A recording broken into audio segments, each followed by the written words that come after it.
Hi, Nicole Naum here, and I wanted to answer a frequently asked question. What are the standardized field sobriety tests, and should I take them? And the answer is no, you should not take them. They are voluntary. What are they? Well, why don't I show you what they are? Okay. So if you are pulled over for suspected DUI, the officer is going to ask you out of the car, okay? You need to get out of the car or else they will escort you out of the car by their own means. But you do not have to do any field sobriety tests, and you do not have to blow into the preliminary breath test on the side of the road. But let's say the officer starts asking you to do their tests. The first test they're going to have you do is something called the horizontal gaze nystagmus test, HGN for short. And what they will do is they will hold their finger about a foot away from your face, and they will ask you to watch the tip of their finger or a light or whatever they're using, and they are looking at your eyes. What they are looking for is the involuntary jerking of the eye. You will not know whether or not you pass this test. It is completely subjective on the officer, and most officers will ask if you have any neurological conditions or any inner ear infections. Some will not, and they're checking your eyes, so it's very hard to know how to answer these questions in a useful way. So that's the horizontal gaze nystagmus. The next test that they're going to have you do is something called the 9-step walk and turn. And what they will have you do is imagine a line in front of you. Place your right foot on the imaginary line. Put your left foot in front of your right foot on the imaginary line. Keep your arms to your side. And do not start until they tell you to do so. Now, if you notice I'm wearing heels, it's very difficult to do this in heels. An officer will ask, do you want to take your shoes off? That should be your first clue that you should not be doing this test. If somebody asks you to take your shoes off on the side of the road where you don't know what the debris is and you don't know what is underneath your feet, and you would never take your shoes off normally, don't take your shoes off. Don't do this test. But I'll demonstrate it in heels anyway. We'll see how it goes. So they're going to have you put your left foot in front of your right foot with your hands down by your side, and then they're going to go through the instructional phase. And the instructional phase will consist of them demonstrating 3 steps. They're going to tell you to walk 9, but they're going to demonstrate 3. You walk heel to toe with your hands by your side, looking down at your feet. Do not stop until you're done with the test.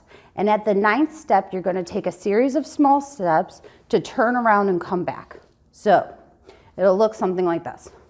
1, 2, 3, 4, 5, 6, 7, 8. And a series of small steps around. 1, 2, 3, 4, 5, 6, 7, 8, 9. And that would be the end of the test. Now, I will tell you, I have done this test hundreds of times. I have done the field sobriety test training. I know how this works. I know what they're looking for. I know what the clues are. And I will tell you that they will have still seen clues. I was wobbly at the start, if you noticed, and my turn wasn't perfect. And you have to touch heel to toe each time. And that's sometimes hard to feel when you're wearing heels or cowboy boots or flip-flops or all the other types of shoes that we wear. Next test that they will offer to do is the 1-leg stand. They will have you stand with your feet together, hands down by your side, and they're going to ask you to lift either foot, whichever foot you feel most comfortable with, and they're going to ask you to raise it 6 inches off the ground, and they're going to have you count 1, 1,000, 2, 1,000, 3, 1,000 until they tell you to stop. Now, what they're not telling you is that you're supposed to be doing this for 30 seconds. So they're going to pull out their watch and they're going to watch this happen. Now, should look something like this. Whew. And I just failed. 1, 1,000, 2, 1,000, 3, 1,000, 4, 1,000, 5, 1,000, 6, 1,000, 7, 1,000, 8, 1,000, 9, 1,000, 10, 1,000, 11, 1,000 for 30 seconds. Now I was struggling. Again, this is in heels, and these are hard tests. Now imagine being nervous on the side of the road. It doesn't matter whether or not you're intoxicated, sober, or just scared, or cold, depending on what the weather is. These tests are made for you to fail. Do not do them even when, so some people say, Nicole, but I'm sober, so I should be able to pass. That's not what these tests are about. They're about finding abnormalities in you to have the officers believe that you're intoxicated. So those are the standardized field sobriety tests. There are other tests that sometimes officers give. Also don't do them. One is the nose touch test, and there's also a modified Romberg. There's all kinds of tests. Don't do them.